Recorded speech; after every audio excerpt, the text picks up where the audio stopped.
ಲೂಕನು ಬರೆದ ಸುವಾರ್ತೆ 14ನೇ ಅಧ್ಯಾಯ. ಒಬ್ಬ ಪ್ರಮುಖನ ಮನೆಯಲ್ಲಿ ಯೇಸು ಊಟಕ್ಕೆ ಕೂತಿದ್ದಾಗ ಕರೆಸಿಕೊಂಡವರಿಗೂ ಕರೆದವನಿಗೂ ಆತನು ಸಾಮ್ಯರೂಪವಾಗಿ ಉಪದೇಶ ಮಾಡಿದ್ದು. ಆತನು ಸಬ್ಬತ್ ದಿನದಲ್ಲಿ ಫರಿಸಾಯರ ಮುಖ್ಯಸ್ಥರಲ್ಲಿ ಒಬ್ಬನ ಮನೆಗೆ ಊಟಕ್ಕೆ ಹೋದಾಗ ಅವರು ಆತನನ್ನು ಹೊಂಚಿ ನೋಡುತ್ತಿದ್ದರು.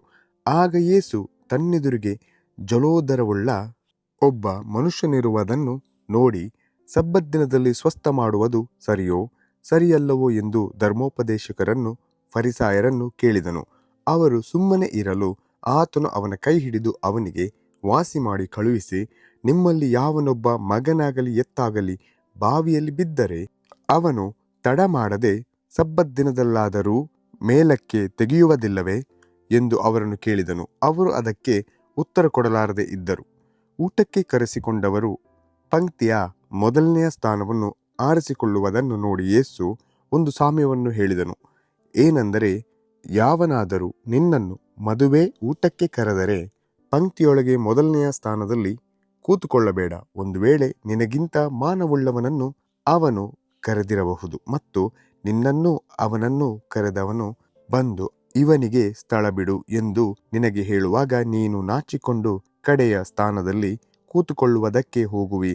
ಆದರೆ ಯಾವನಾದರೂ ನಿನ್ನನ್ನು ಕರೆದಾಗ ನೀನು ಹೋಗಿ ಕಡೆಯ ಸ್ಥಾನದಲ್ಲಿ ಕೂತುಕೋ. ಹೀಗೆ ಮಾಡಿದರೆ ನಿನ್ನನ್ನು ಕರೆದವನು ಬಂದು ನಿನ್ನನ್ನು ನೋಡಿ, ಸ್ನೇಹಿತನೇ, ಇನ್ನೂ ಮೇಲಕ್ಕೆ ಬಾ ಅನ್ನುವನು. ಆಗ ನಿನ್ನ ಸಂಗಡ ಕೂತಿರುವವರೆಲ್ಲರ ಮುಂದೆ ನಿನಗೆ ಮಾನ ಬರುವುದು. ತನ್ನನ್ನು ಹೆಚ್ಚಿಸಿಕೊಳ್ಳುವ ಪ್ರತಿಯೊಬ್ಬನು ತಗ್ಗಿಸಲ್ಪಡುವನು, ತನ್ನನ್ನು ತಗ್ಗಿಸಿಕೊಳ್ಳುವವನು ಹೆಚ್ಚಿಸಲ್ಪಡುವನು ಅಂದನು. ಆತನು ತನ್ನನ್ನು ಊಟಕ್ಕೆ ಕರೆದವನಿಗೆ ಸಹ ಒಂದು ಮಾತು ಹೇಳಿದನು.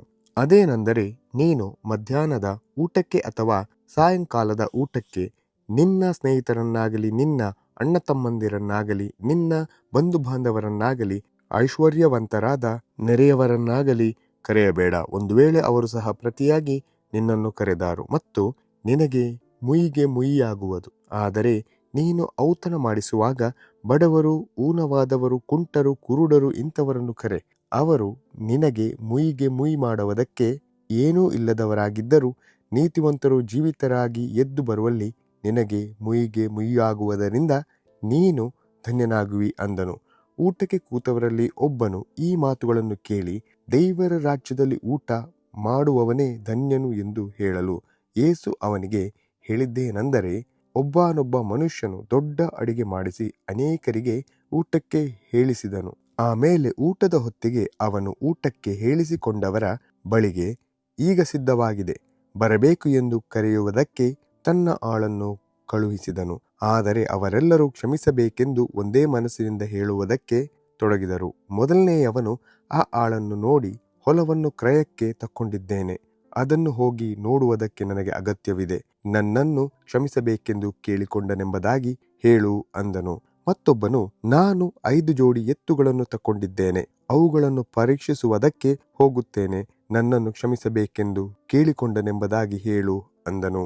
ಇನ್ನೊಬ್ಬನು, ನಾನು ಮದುವೆ ಮಾಡಿಕೊಂಡಿದ್ದೇನೆ, ಆದದರಿಂದ ನಾನು ಬರುವುದಕ್ಕಾಗುವುದಿಲ್ಲ ಅಂದನು. ಆ ಆಳು ಬಂದು ತನ್ನ ಯಜಮಾನನಿಗೆ ಈ ಸಂಗತಿಗಳನ್ನು ತಿಳಿಸಲು ಮನೆ ಯಜಮಾನನು ಸಿಟ್ಟುಗೊಂಡು ಆಳಿಗೆ, ನೀನು ತಟ್ಟನೆ ಈ ಊರಿನ ಬೀದಿ ಬೀದಿಗೂ ಸಂದು ಸಂದಿಗೂ ಹೋಗಿ ಬಡವರು, ಊನವಾದವರು, ಕುರುಡರು, ಕುಂಟರು ಇಂಥವರನ್ನು ಇಲ್ಲಿಗೆ ಕರಕೊಂಡು ಬಾ ಎಂದು ಹೇಳಿದನು. ಬಳಿಕ ಆ ಆಳು, ಅಯ್ಯ, ನೀನು ಅಪ್ಪಣೆ ಕೊಟ್ಟಂತೆ ಮಾಡಿದ್ದಾಯಿತು, ಆದರೂ ಇನ್ನು ಸ್ಥಳವದೆ ಅಂದನು.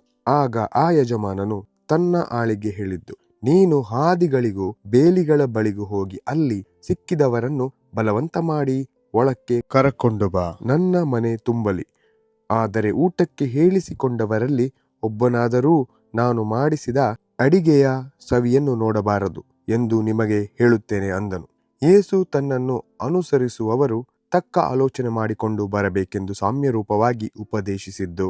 ಬಹುಜನರು ಗುಂಪು ಗುಂಪಾಗಿ ಯೇಸುವಿನ ಸಂಗಡ ಹೋಗುತ್ತಾ ಇರಲು ಆತನು ತಿರುಗಿಕೊಂಡು ಅವರಿಗೆ ಹೇಳಿದ್ದೇನೆಂದರೆ, ಯಾವನಾದರೂ ನನ್ನ ಬಳಿಗೆ ಬಂದು ತನ್ನ ತಂದೆ, ತಾಯಿ, ಹೆಂಡತಿ, ಮಕ್ಕಳು, ಅಣ್ಣ ತಮ್ಮಂದಿರು, ಅಕ್ಕ ತಂಗಿಯರು ಇವರನ್ನು ತನ್ನ ಪ್ರಾಣವನ್ನು ಸಹ ಹಾಗೆ ಮಾಡದಿದ್ದರೆ ಅವನು ನನ್ನ ಶಿಷ್ಯನಾಗಿರಲಾರನು. ಯಾವನಾದರೂ ತನ್ನ ಶಿಲುಬೆಯನ್ನು ಹೊತ್ತುಕೊಂಡು ನನ್ನ ಹಿಂದೆ ಬಂದ ಹೊರತು ಅವನು ನನ್ನ ಶಿಷ್ಯನಾಗಿರಲಾರನು. ನಿಮ್ಮಲ್ಲಿ ಯಾವನಾದರೂ ಒಂದು ಬುರುಜನ್ನು ಕಟ್ಟಿಸಬೇಕೆಂದು ಯೋಚಿಸಿದರೆ ಅವನು ಮೊದಲು ಕೂತುಕೊಂಡು ಅದಕ್ಕೆ ಎಷ್ಟು ಖರ್ಚು ಹಿಡಿದೀತು, ಅದನ್ನು ತೀರಿಸುವುದಕ್ಕೆ ಸಾಕಾಗುವಷ್ಟು ಹಣ ನನ್ನಲ್ಲಿ ಉಂಟೋ ಎಂದು ಲೆಕ್ಕ ಮಾಡುವುದಿಲ್ಲವೇ?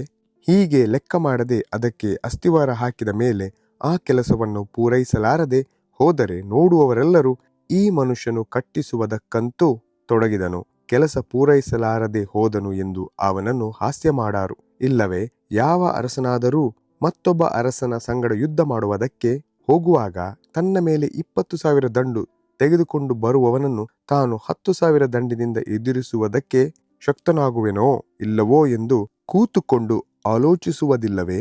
ತಾನು ಶಕ್ತನಲ್ಲದಿದ್ದರೆ ಬರುವ ಅರಸನು ಇನ್ನೂ ದೂರದಲ್ಲಿರುವಾಗಲೇ ರಾಯಭಾರಿಗಳನ್ನು ಕಳುಹಿಸಿ ಸಂಧಾನಕ್ಕೆ ಒಪ್ಪಂದವನ್ನು ಕೇಳಿಕೊಳ್ಳುವನು. ಹಾಗೆಯೇ ನಿಮ್ಮಲ್ಲಿ ಯಾವನೇ ಆಗಲಿ ತನಗಿರುವುದನ್ನೆಲ್ಲ ಬಿಟ್ಟು ಬಿಡದೆ ಹೋದರೆ ಅವನು ನನ್ನ ಶಿಷ್ಯನಾಗಿರಲಾರನು. ಉಪ್ಪಂತೂ ಒಳ್ಳೆಯ ಪದಾರ್ಥವೇ, ಉಪ್ಪು ಸಹ ಸಪ್ಪಗಾದರೆ ಅದಕ್ಕೆ ಇನ್ನಾತರಿಂದ ರುಚಿ ಬಂದೀತು, ಅದು ಭೂಮಿಗಾದರೂ ತಿಪ್ಪೆಗಾದರೂ ಉಪಯೋಗವಲ್ಲ, ಅದನ್ನು ಹೊರಗೆ ಬಿಸಾಡುತ್ತಾರೆ.